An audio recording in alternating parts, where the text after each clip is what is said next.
Nasamsam ng mga otoridad ang 63 master cases ng hinihinalang smuggled cigarettes na nagkakahalaga ng humigit kumulang 2.52 million pesos sa isang checkpoint operation sa Barangay Umunay, Damulog, Bukidnon nitong January 22, 2026.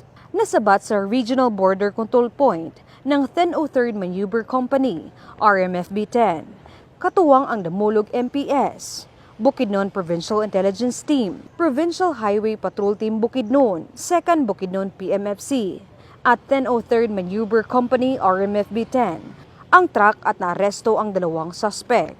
Nahuli sa operasyon ang mga suspect na sina alias Al, 54 na taong gulang, may asawa at driver ng sasakyan, residente ng Jose del Man, Zamboanga del Norte, at si alias Renz, 21 anyos. Binata at truck helper, residente ng Siraway, Zamboanga del Norte. Ayon sa ulat, pinara ng mga pulis ang isang green and gray Isuzu Elf van na bumabiyahe mula Takurong Sultan Kudarat patungong Barangay Bulwa, Cagayan de Oro City. Walang makapagpakita ng valid na driver's license ang driver, kaya nag-request ang otoridad na buksan ang cargo compartment ng truck at tumambad sa kanila ang ilang master cases ng Canon White cigarettes na nakasalansan sa loob ng sasakyan at walang kaukulang government health warning stickers, dahilan upang arestuhin ang mga suspect.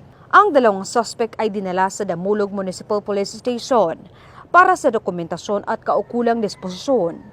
Samantala, ang mga nasamsam na sigarilyo at ang sasakyan ay ipapasa sa Bureau of Customs sa Taguluan, Misamis Oriental para sa wastong pagproseso. Pinuri ni Police Brigadier General Christopher N. Abrahano ang mabilis at magkakaugnay na aksyon ng mga unit at iginiit na mahalaga ang pinaigting na border checkpoints upang mapigilan ang kontrabando at mapanatili ang kaayusan at seguridad.